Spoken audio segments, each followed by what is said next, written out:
everyone, Sylvia here from Grace with a Gypsy.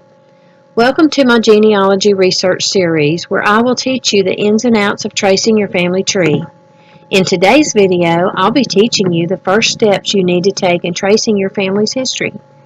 To begin our research, we first need to determine what we know.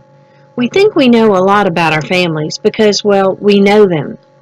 But from a genealogical standpoint, we may not know names, dates, and places that are crucial for our research. Getting what we know written down will help us determine what we really know. The pedigree chart will be the first form that we will use. The pedigree chart, or pedigree sheet as some people call it, is the starting place that all genealogists use. You can download pedigree charts online, or you can go to my blog over at graceforagypsy.com and download one and print it out. All genealogy software and all genealogy websites use pedigree charts because they are the most practical way to chart our family trees. In fact, the pedigree chart is actually the picture of our family tree. Nowadays, a lot of people do all their research online, but it's nice to have a working copy of your pedigree chart that you can make notes on or share with others. So it's a good idea to have a hard copy printed out of your pedigree chart. You may want to print a pedigree sheet now to follow along with this lesson. Pedigree charts help us organize what we know about our ancestors, and they allow us to see in an organized manner what we don't know about them.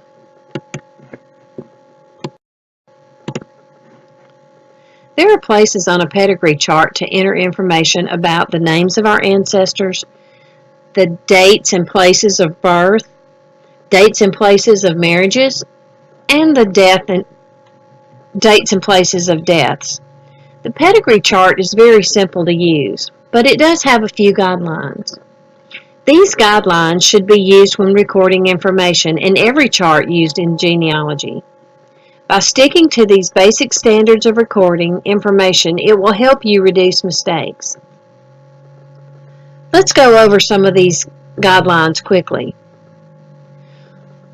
The first guideline refers to names. When entering names, you want to put your first name, middle name, and last names in the same order in which they are spoken. Many genealogists use all caps when recording the last names or surnames. And many times, the first names are the mother's maiden names. So if you use caps for all the last names or surnames, it will help you keep that straight. The next point in recording surnames is that you always use the wife's maiden name. Biblical names are the most common names used in America, and everyone has females named Elizabeth, Ruth, Sarah, and Mary. Using a consistent standard of recording names will help you in the long run. Understanding the dynamics for recording names will help you in your research. The second guideline for recording information deals with recording dates. When entering dates, the safest format is to write the day expressed in numerals, the month spelled out or abbreviated, and the year expressed as all four numerals.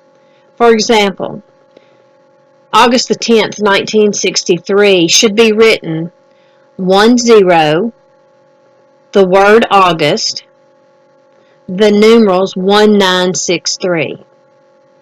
Popular date formats change over the years, but the best way to record dates with the least chance of mistakes is to spell the month. The third guideline deals with places. When recording the names of places, start with the smallest and move to the largest jurisdiction. In other words, record place names in the order in which you say them, such as the city or town, county or parish, state, and then the country. For example, St. Joseph, Tensile Parish, Louisiana, USA. Now that we've gone over some recording guidelines, let's take a look at the pedigree chart. This is what a pedigree chart looks like. Standard pedigree charts have spaces to display information for 4 generations. There are larger pedigree charts that show more generations, They're often called ancestral charts, and some of them show 5, 10, or 15 generations. But know that the more generations on a chart, the less room there is to enter information about your ancestors. Today, I'll be talking about the 4-generation chart. We will start with this chart because it gives us the most room for entering information about ourselves, our parents, and grandparents. Because these relatives are closer to us, and most of us know our parents and grandparents, we tend to know more about them and can use the extra space in recording their information. The first space at the far left is where you enter your name and information. It is the space that will have the most recent person on the chart. You will be number 1 on this chart. Enter your full name just like it's spoken. First name, middle name, and last name. Be sure to use your maiden name even if you're married. Next, fill out your birth date and place of birth. If you're married, fill in that information.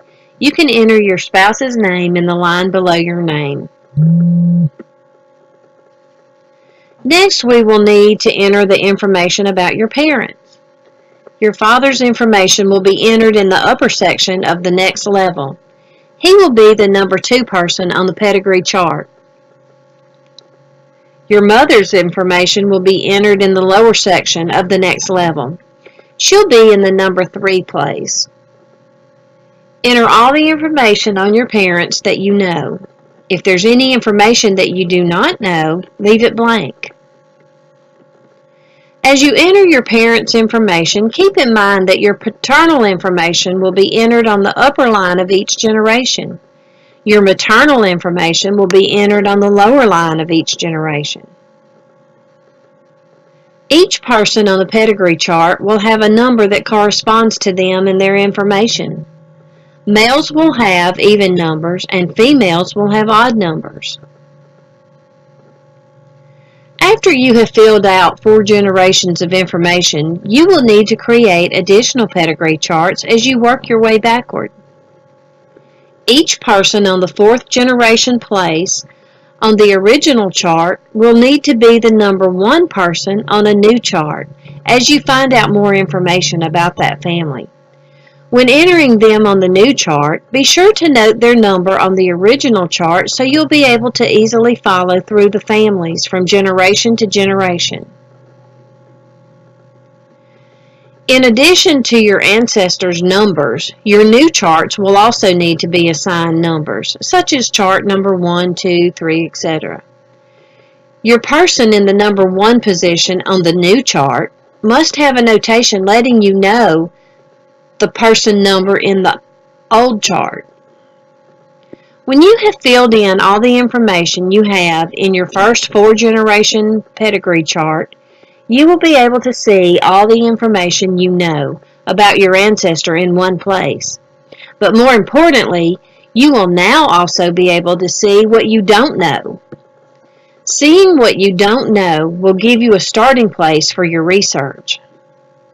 Remember to start from yourself and always work backwards, recording what you do know, filling in the blanks. As you fill in the pedigree chart, you will quickly and easily see what information you need to look for that will help you develop your family tree. Genealogists, experienced and newbies alike, benefit from filling out pedigree sheets to help them pinpoint the information they know and to help them see what information they need to look for. If you can't fill in every detail of your 4-generation pedigree chart, don't worry. It will be the starting place for your detective work. So get your pedigree chart filled out and get started on your family history journey. So stay tuned to the Genealogy Research Series for tips on how to start your family tree research. The series will explain the very first steps to take in your search. I'll teach you what records will help you learn about your ancestors and where to find them. So if you're interested in tracing your family tree and don't know where to begin, or if you've been dabbling with genealogy a little bit and are ready to get serious about it, then stick around for lots of information to guide you on your journey. You can also follow the series over on my blog at graceforegypsy.com. So stay tuned for more videos. If you're excited about the series and like this video, then give me a thumbs up and subscribe to my channel. And if you want to receive notifications about upcoming videos, then click on the little bell and you'll be notified when new videos are uploaded. Until next time, happy hunting!